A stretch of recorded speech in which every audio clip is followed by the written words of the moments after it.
N വിജയന്റെ ആത്മഹത്യ ചെയ്ത കേസിൽ അവിടെ പ്രതിപട്ടികയിലുണ്ടായിരുന്ന IC ബാലകൃഷ്ണൻ MLAക്ക് മുൻകൂർ ജാമ്യം ലഭിച്ചിരിക്കുന്നു എന്നാണ് വിവരങ്ങൾ പുറത്തുവരുന്നത്. വളരെ സുപ്രധാനമായ ഒരു നീക്കമാണ് ഇത്. കഴിഞ്ഞ ദിവസങ്ങളിൽ ഈ വിഷയം വലിയ തോതിൽ ചർച്ചയായി വരികയായിരുന്നു. ഈ വിഷയത്തിൽ IC ബാലകൃഷ്ണനെ സംബന്ധിച്ചിടത്തോളം ഇന്ന് നിർണായകമായ ഒരു ദിനമായിരുന്നു.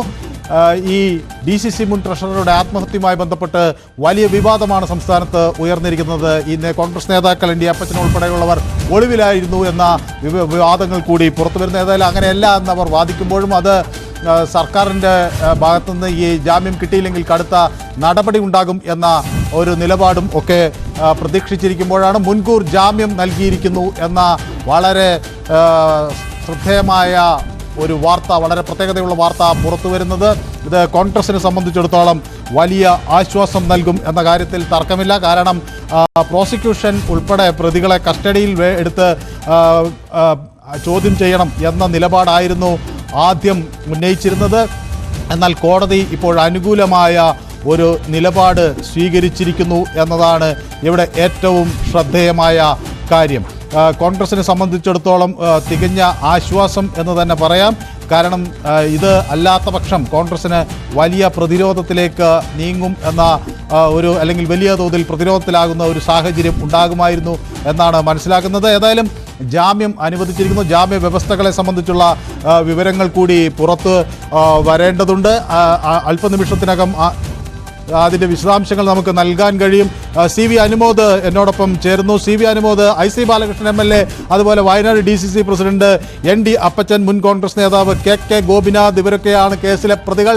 കോൺഗ്രസിനെ സംബന്ധിച്ചിടത്തോളം ഏറ്റവും വളരെയധികം പ്രതിരോധത്തിലായ ഒരു സാഹചര്യമാണ്. ഇപ്പോൾ ജാമ്യം ലഭിച്ചിരിക്കുന്നു. എന്താണ് ജാമ്യത്തെ സംബന്ധിച്ചുള്ള വ്യവസ്ഥകൾ? എങ്ങനെ കോൺഗ്രസിന് ഇത് ആശ്വാസമാകും എന്ന് വിലയിരുത്താം? കോൺഗ്രസിനെ സംബന്ധിച്ച് ആശ്വാസം നൽകുന്ന വിധിയാണ് ഇപ്പോൾ കൽപ്പറ്റ ജില്ലാ സെഷൻസ് കോടതിയിൽ നിന്നും വന്നിരിക്കുന്നത്. IC ബാലകൃഷ്ണൻ, ND അപ്പച്ചൻ, KK ഗോപിനാഥൻ തുടങ്ങിയ 3 പേർക്കും ജാമ്യം നൽകിക്കൊണ്ടാണ് ഇപ്പോൾ കോടതിയുടെ മുൻകൂർ ജാമ്യം നൽകിക്കൊണ്ടാണ് ഇപ്പോൾ ഉത്തരവ് വന്നിരിക്കുന്നത്. ഇതേ സംബന്ധിച്ചുള്ള ജാമ്യ വ്യവസ്ഥകൾ, മറ്റ് വിശദാംശങ്ങളൊക്കെ നമുക്ക് ലഭ്യമായി വരുന്നതേയുള്ളൂ. പക്ഷേ ഒരു കാര്യം വ്യക്തമാണ്, മുൻകൂർ ജാമ്യം ലഭിച്ചിരുന്നില്ലെങ്കിൽ ഒരുപക്ഷെ കേരളത്തിലെ കോൺഗ്രസിനെ വലിയ പ്രതിസന്ധിയിലേക്ക് തള്ളി നീക്കുന്ന ഒരു സാഹചര്യം ഒരു ഉണ്ടാകുമായിരുന്നു. നിലവിലെ സാഹചര്യത്തിൽ ഈ മുൻകൂർ ജാമ്യത്തെ എതിർത്തുകൊണ്ട് പ്രോസിക്യൂഷൻ മുന്നോട്ട് വെച്ച വാദഗതികൾ കോടതി അംഗീകരിച്ചില്ല എന്നുള്ളത് തന്നെയാണ് വ്യക്തമായിരിക്കുന്നത്.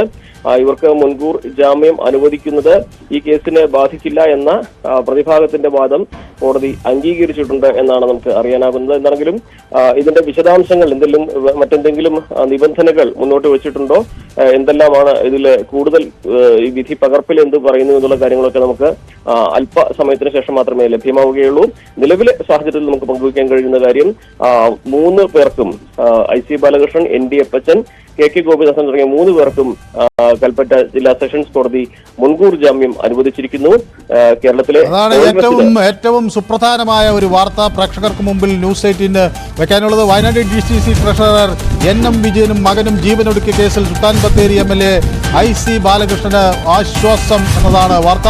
1-ാം പ്രതി IC ബാലകൃഷ്ണൻ MLAക്കും DCC പ്രസിഡന്റ് ND അപ്പച്ചനും KK ഗോപിനാഥിനും കോടതി മുൻകൂർ ജാമ്യം അനുവദിച്ചിരിക്കുന്നു. കൽപ്പറ്റ ചീഫ് പ്രിൻസിപ്പൽ സെഷൻസ് കോടതിയാണ് മുൻകൂർ ജാമ്യം അപേക്ഷിച്ചത്. മുൻകൂർ ജാമ്യ ഹർജി വിധി പ്രസ്താവിക്കുന്നതുവരെ പ്രതികളെ അറസ്റ്റ് ചെയ്യരുത് എന്ന് നേരത്തെ കോടതി നിർദ്ദേശിച്ചിരുന്നു. ഇതിന്റെ അടിസ്ഥാനത്തിൽ ഇന്നലെ ആരംഭിച്ച നിയമസഭാ സമ്മേളനത്തിൽ IC ബാലകൃഷ്ണൻ MLA പങ്കെടുത്തിരുന്നു. കേസെടുത്തതിന് പിന്നാലെ IC ബാലകൃഷ്ണൻ ഒളിവിൽ പോയി എന്ന തരത്തിലുള്ള വിമർശനങ്ങളും ഉയർന്നിരുന്നു. എന്നാൽ താൻ അങ്ങനെ ഒളിവിൽ പോയിട്ടില്ല എന്നായിരുന്നു IC ബാലകൃഷ്ണന്റെ നിലപാട്. ഏതായാലും ഈ കേസിൽ NM വിജയന്റെ മരണവുമായി ബന്ധപ്പെട്ട കേസിൽ കോൺഗ്രസ് നേതാക്കൾക്ക് ആശ്വാസം എന്നത് കോൺഗ്രസിനെ സംബന്ധിച്ചിടത്തോളം ഈ ഘട്ടത്തിൽ വളരെ അധികം ആശ്വാസം പകരുന്നതാണ് എന്ന കാര്യത്തിൽ തർക്കമില്ല. NM വിജയന്റെ ആത്മഹത്യ കേരളത്തിൽ വലിയ തോതിൽ ചർച്ചയായ ഒരു വിജയമാണ്. കേസ് ക്രൈംബ്രാഞ്ചിന് കൈമാറിയിരുന്നു. ക്രൈംബ്രാഞ്ചും പോലീസ് സംഘത്തിൻ്റെയും ഒരു നിലപാട്, പ്രത്യേകിച്ച് പ്രതികളെ കസ്റ്റഡിയിലെടുത്ത് ചോദ്യം ചെയ്യണം എന്ന ഒരു നിലപാടുണ്ടായിരുന്നു. ഏതായാലും ഈ പ്രതികളുടെ അഭ്യർത്ഥന അല്ലെങ്കിൽ പ്രതികളുടെ അപേക്ഷ മാനിച്ചിരിക്കുന്നു കോടതി എന്നതാണ് ഇപ്പോൾ വ്യക്തമാകുന്നത്.